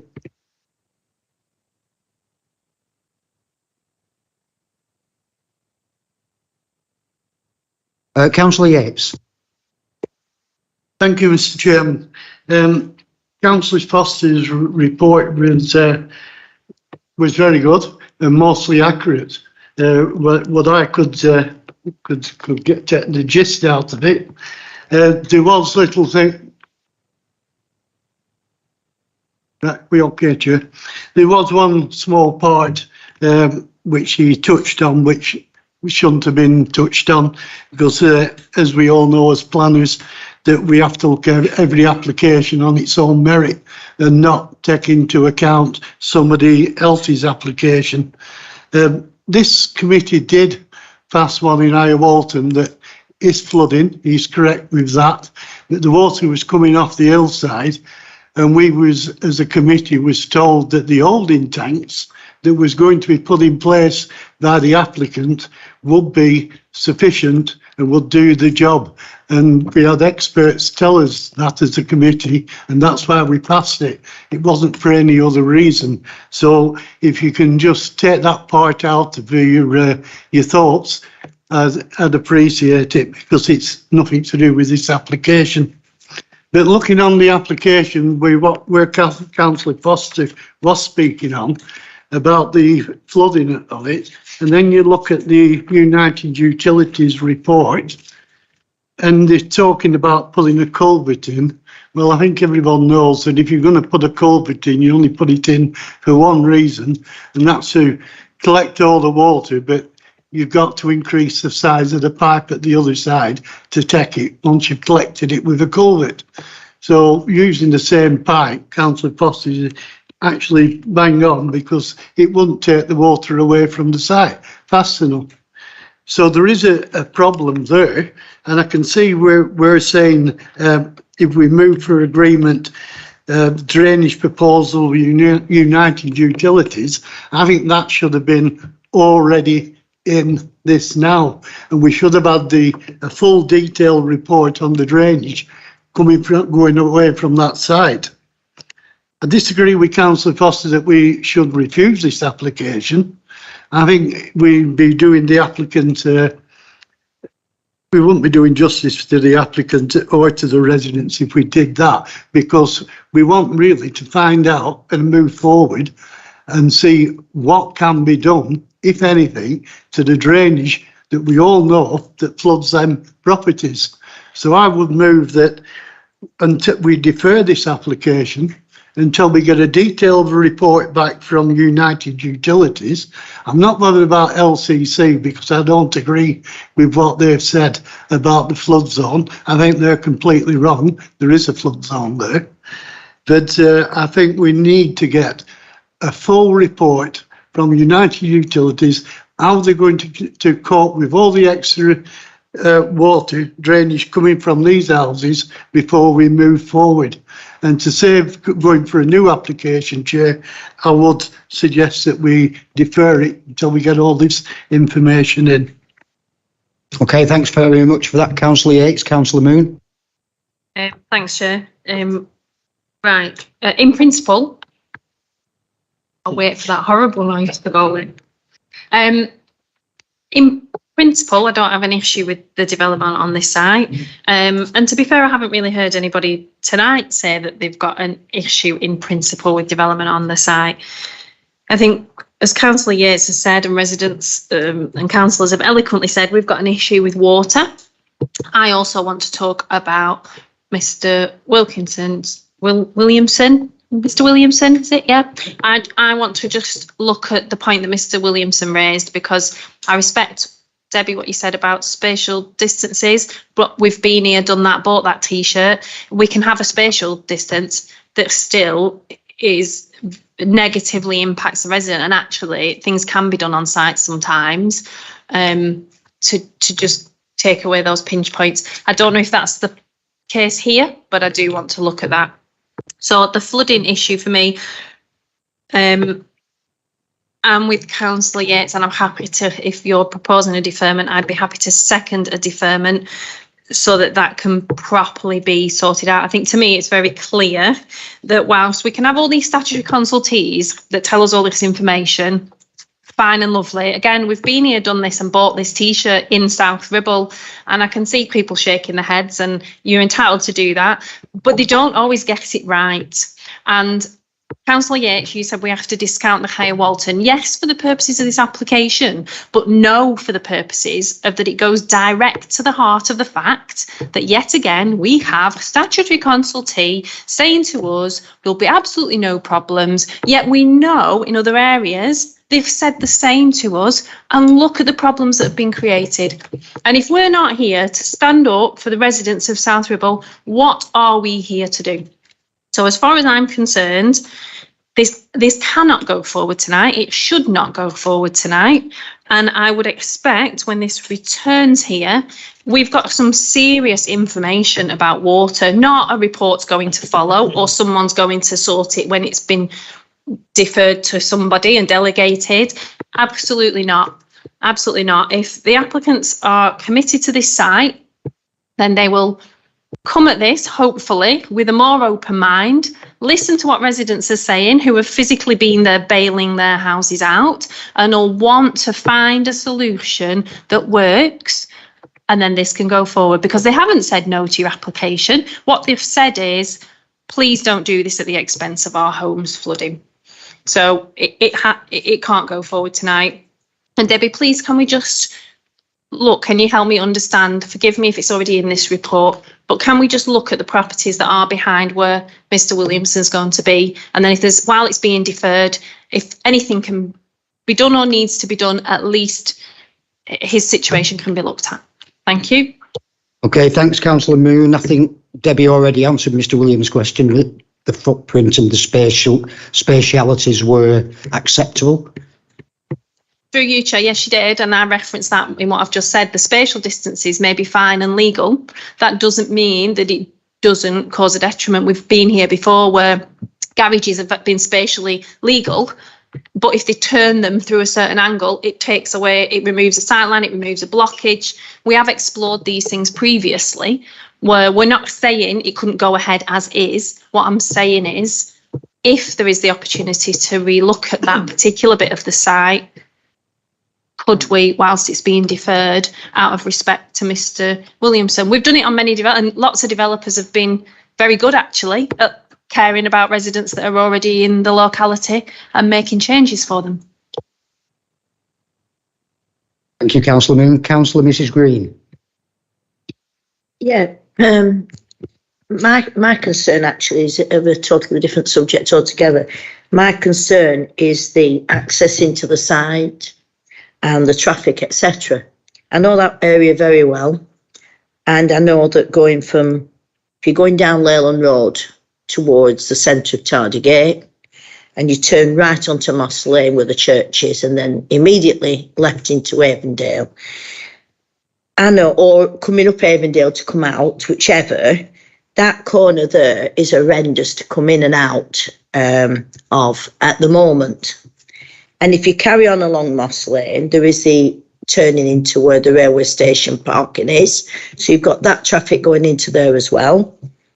Avondale Drive, as everybody knows, there's cars parked all the way along. It's a nightmare to go down. And I am aware that a lot of people use Avondale Drive as a rat run to avoid Tardigate traffic lights and get onto Brownridge Road. I'm aware of that. But even so, that road is quite tight when there's cars parked, and you can't get out of Brownridge Road onto Brownridge Road well. So I'm just very concerned about the traffic and access. It's very tight, narrow road.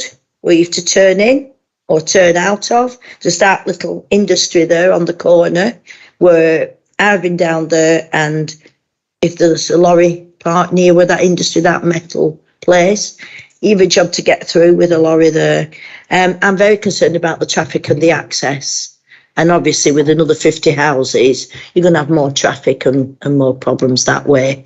So as Councillor Moon has said, well, if we do decide to defer it, if this could be another issue that could be looked at, you know, some way of altering the access or widen Avondale a little bit at that lower point. I know you can't widen it at the top because there's houses both sides, but at that lower end where the schoolyard was, possibly could that be widened a little bit to allow a better egress and ingress of that corner? So I agree with Councillor Yates and Councillor Moon, and I would prefer deferment if possible, so we can look at these issues. Thank you. Okay, thanks, Councillor Green. Councillor Flannery. Thank you, Chair. Yeah, I wouldn't disagree with anything which is said, but I just want to take it back right from the beginning, please, and just say that just as a message, really, because obviously we have these applications which come to us and we have to be completely independent. This is not a political issue at all. But the local councillors, Morton Foster, have spoke tonight and spoke well on behalf of the residents. And we always encourage the residents to speak on items like this because it's your life which gets affected by this. Listening to Paul speak before anecdotally, he may not be well versed in all the policies, etc., but it's affecting his life. When you see a scheme like this come forward, the solution for the scheme will be for the 50 units which is being built. I don't care what anyone says, the existing problem is not their problem. The problem that what they want the solution for is what they want in terms of their capacity. When I see the local plan saying this is a size Z designation with 30 dwellings and with 50, I can understand why they're doing it, but quite clearly if there's already evidence of an existing issue, then you're going to exacerbate that issue even further. We're all hearing, apart from the cost of living crisis at the moment, and apart from COVID, the most consistent thing we've been trying to deal with for many, many years is climate change. There's quite clearly an issue with flooding in this area. But after listening to the contributors tonight, this is a land-led deal. This is an RP, for people who don't know what that is. It's a housing association with a contract, and they've got a good relationship to develop a scheme which is 100% affordable. So there's got to be credit there. But I can't understand why a organisation like the Community Gateway and the history and reputation you've got in terms of looking after the residents, and you do a great job. If there's any ambiguity, if there's any impact on local residents, if there's local councillors speaking against it, surely that's got to be factored into this decision. And if it's not, then I'm sorry, it's just that's not acceptable. As Councillor Moon says, we see these things come to us all the time. And as Councillor Green says, highways is not an issue. Of course there's an issue. Even if you look at it, the streets are not made for the capacity for another 50 houses with X amount of cars. So there's always a challenge with people and policy. It's our job to be as objective as possible. But I'm also going to say to the RP, if you're going to build houses with the risk of flooding, surely there's an issue about a sustainable issue for you, the quality of that experience, whoever goes in there, and your insurance is going forward. The last thing you need is for you to have a compromise scheme which is exposed to a flooding which you already know about. So I'm minded to refuse it, to say, go back, have a look at this again. But the consensus around the room seems to be deferral. So I'll just wait and see what other people have got to say. But thanks, Chair. Okay, thanks, Councillor Flannery, is eloquent as usual. Councillor Hesketh. Thank you, Chairman. I think as far as flooding is concerned, I don't think we really would have a problem providing the way that Councillor Yates mentions. It's a matter of a culvert being sufficiently big enough, because that particular area, if we look on the map or the level of land and so forth, it's only a mile off the river, which is considerably amount of distance height, there's a big difference between the height of this site and the river. There is also problems of cost and so forth, but there's no problem as far as the size of the culvert if the cost could be covered. It's as simple as that. It's just a comment, Mr. Chairman.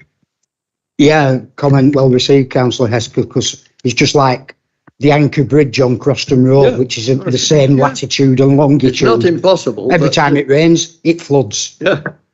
We all know, because we see pensioners in cars thinking they can get through it, and they're having to get towed out by people in canoes. Just needs a big enough culvert, Mr. Chairman. Okay, thanks, Councillor Hesketh. Councillor Smith. Yeah, thank you, Chairman. I have several problems, I think, with this application. Flooding is certainly one of them. And where you've got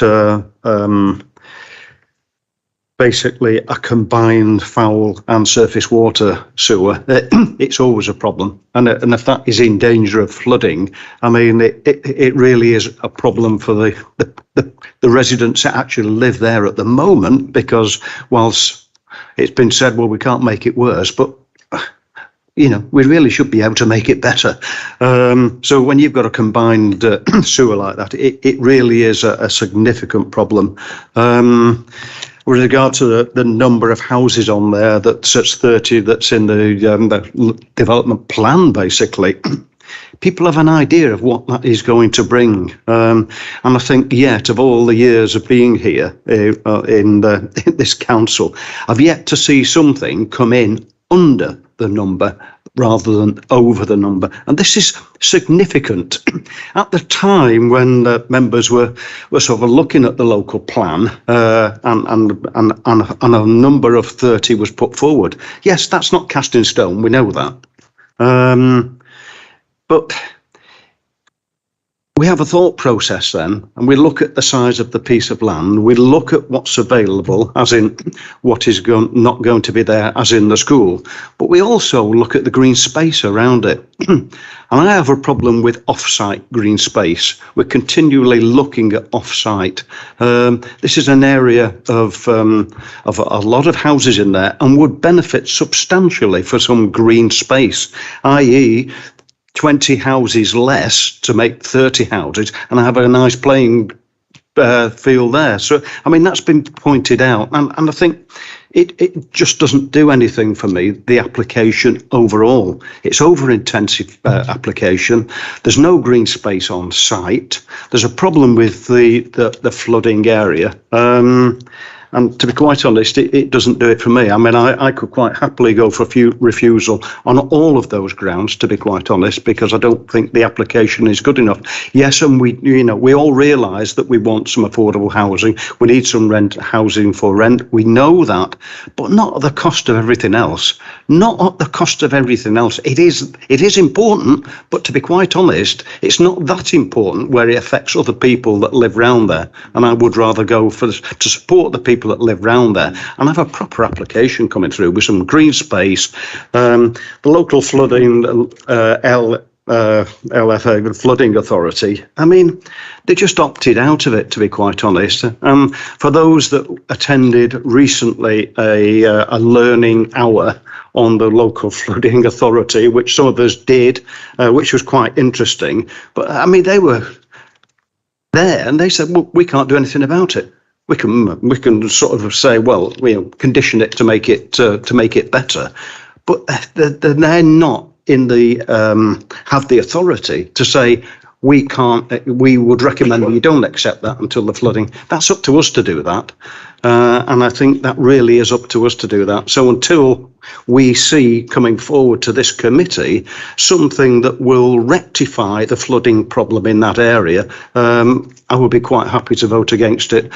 Quite happy to see a deferral, but to be quite honest, there's other things wrong with this application as well, Chair. So I would quite happy to support refusal. Councillor Adams. Thank you, Chair. Yeah, I mean, I think there's a general consensus that we're coming to on the committee. Okay.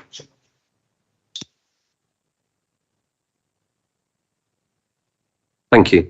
Yeah, no, I think there's a general consensus here that this application is a difficult one. And I always think the most successful ones that we hear are the ones that are collaborative, that listen and act on that. And I think quite clearly here, that's not been the case, which I think is disappointing. I think in the report it says it's flood zone 1, which is least likely to flood.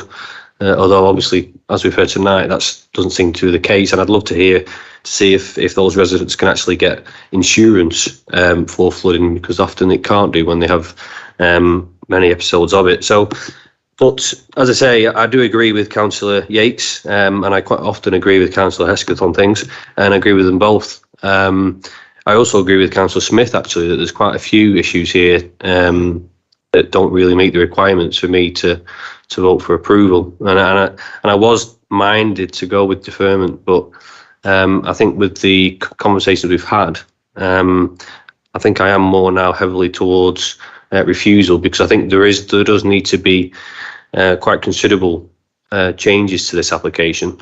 I think there needs to be more engagement with the local area. It's quite clearly the issues have been raised here tonight, and I think they need some serious thought and some solutions to come with them. So I'm not sure if it has been proposed or seconded, but I would be happy to do either. Thank you.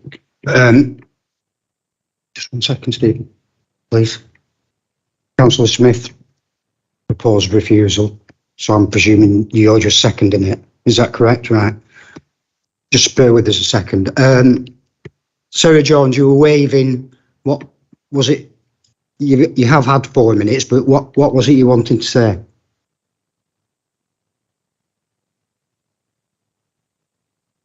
Well, I can't hear you at the moment. Can you come back to the table and press the speak button? And I need you to be as brief as possible, please, because I think I've been quite fair with you. Okay, thank you. Just to clarify that the technical information does demonstrate that the combined sewer that is down the Wilkinson Street is not the one that we are going to connect into. We are connecting into a separate combined sewer, which is on Moss Lane. Does not connect into the Wilkinson Street sewer at all. And we have the technical advisor from Westchurch here who could answer any further question on that. So there is no connection from the Wilkinson Street side proposed. Okay, I've heard. Sorry. If you must, I mean, be brief. Be very brief. I'd just like to emphasise, we don't want to exacerbate an existing problem. Absolutely not. Part of this application includes the provision of significant underground storage on the site. And what's going to happen is the rainfall will be collected and held back. Currently, at the moment, there's 32 litres per second discharging off that site. It's still happening. When the rain falls on that site, that is what is happening. When we go into this site, we will install underground storage, flow restrictors, and we will restrict that to 8 litres per second. So it will improve the situation that is there at the moment. That's all I'd like to say. Okay, thank you for that. Thank you. Stephen, did you want to come in on something? It was just merely to make the point, and this is from past experience. Obviously, we've discussed deferral and we've discussed refusal. If it's a refusal, then the applicants can appeal tomorrow, and they've no requirement to work further with us until the time of the appeal is decided, and then it's entirely with the inspectorate. So the inspectorate can determine it on the face of it as it stands without any possibility of any changes or any improvements. If we do defer and there's a commitment to work with this, we can work on the 3 or 4 points that have been made and hopefully make some good progress. But of course, it's up to yourselves in that respect. Okay, thanks, Stephen. I've got Councillor Mrs Green, then Councillor Yates. No, Chair, it was just a clarification. I think it was Councillor Flannery that proposed refusal and Councillor Smith that seconded it. I think, unless I'm wrong. Just for clarification. I thought Councillor Flannery had said he was going to hold his lead until he carried on. Anyway, Councillor Yates. Yes, thank you, Chair. That's just been said now that there's holding tanks, and it was pointed out that holding tanks don't actually always work. That is why I wanted a full report from United Utilities to get the drainage completely right that we could, as a committee, we could say, yes, we are happy with this, because it has happened in the past that the holding tanks and the pipes going away have not been big enough. You know, I've seen it before on other applications. I won't mention them, but I have seen it before. And what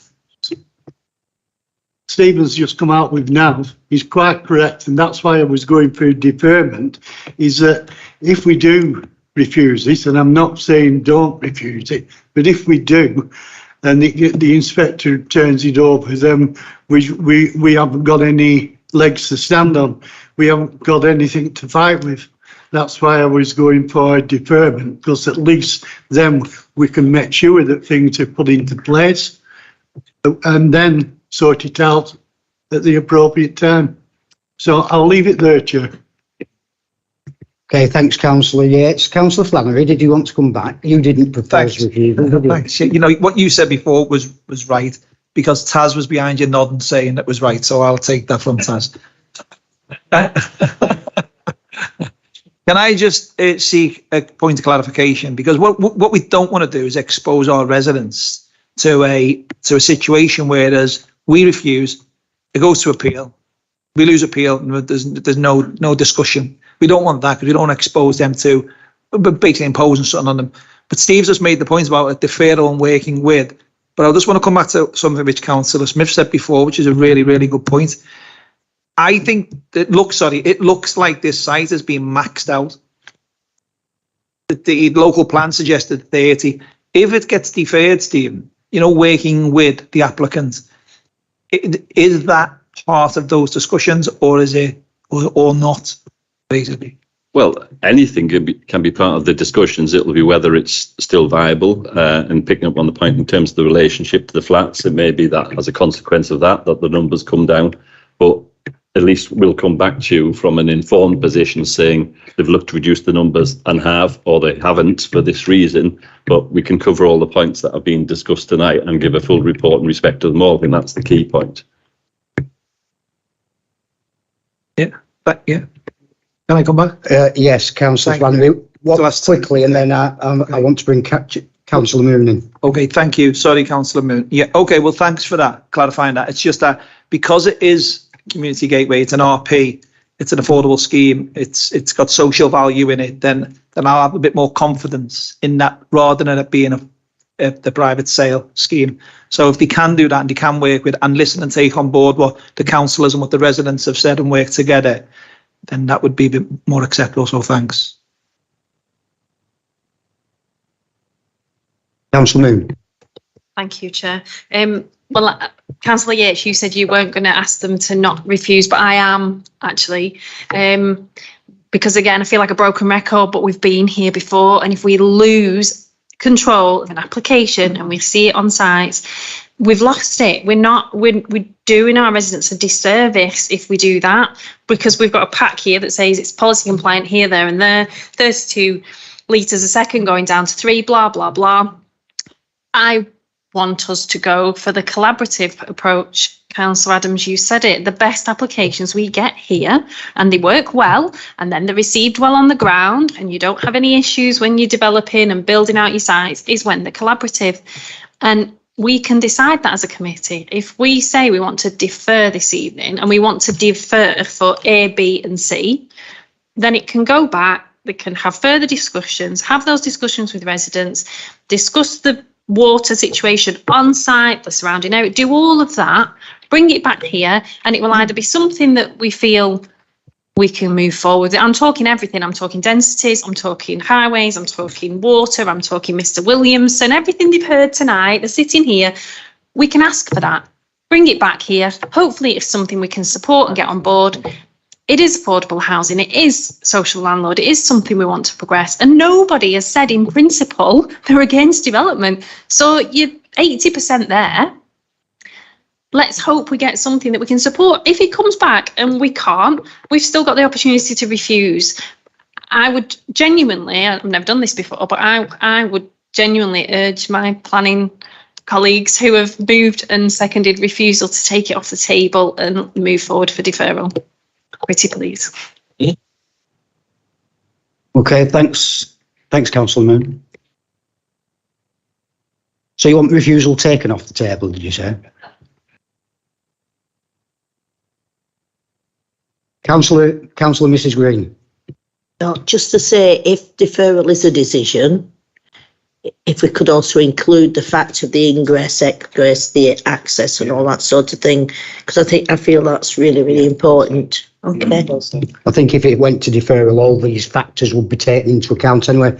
Councillor Adams. Thank you, Chair. Yeah, Councillor Moon. Yes, absolutely.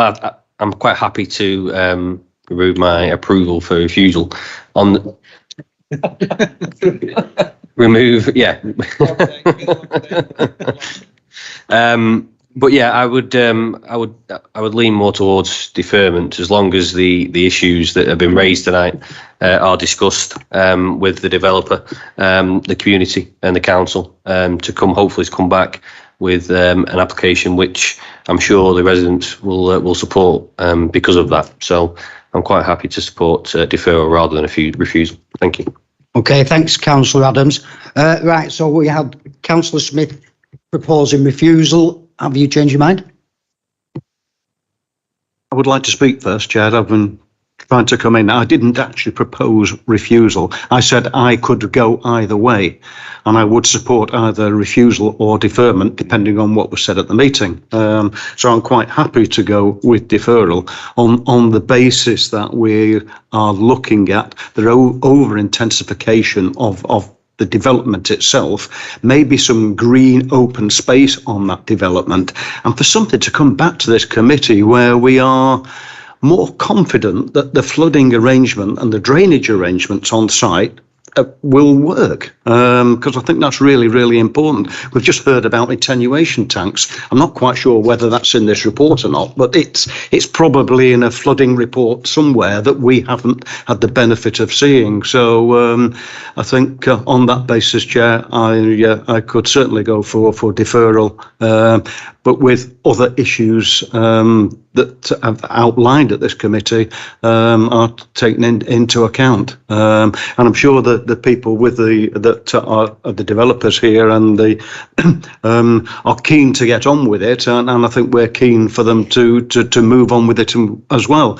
And I'm sure they're an excellent housing association, and that they deal with their could treat the people properly and as they should do. But we also have people that live there at the moment who are concerned about various issues, and I think as a planning committee we are all concerned about the same sort of issues. So if we can take in the wider aspect of what this development could bring forward that would benefit the local community as well as benefiting the people that are going to live there. Thank you, Chair.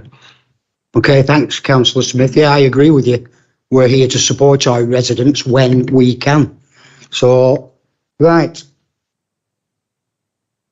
Stephen, if you'd like to go through a list of anything you like.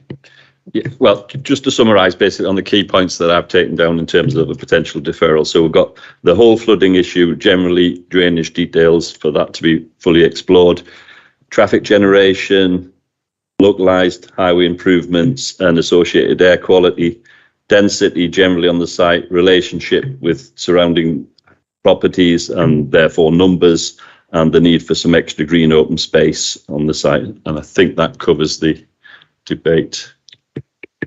Oh, Councillor Flannery.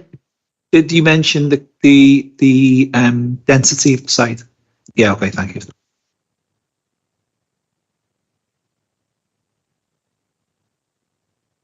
Right, so there's no more proposals now. We had a proposal for deferral from Councillor Yates, which was seconded by Councillor Moon. Then we had a massive discussion about refusal, accepting refusal, proposing acceptance. But the people who wanted refusal have now withdrawn and gone to deferral. So that's the only proposal we have on the table. So the proposal is for deferral unless Taz has any different opinions that I need to know about. Thank you, Chair. Just to outline that obviously the proposal is just so that everybody knows what they're voting on.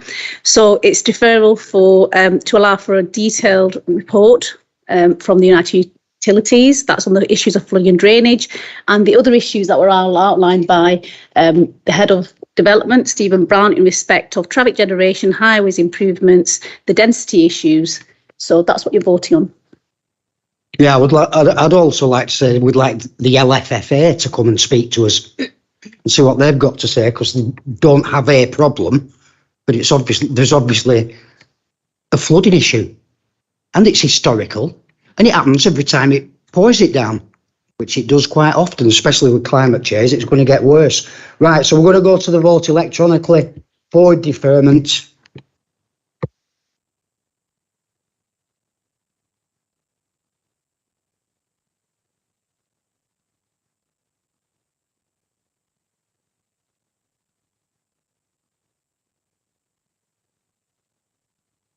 Thank you, Chair. So members have decided to defer this matter to allow for a detailed report on issues of flooding, drainage and all the other issues in respect of traffic regeneration, highways improvements and density. Thank you.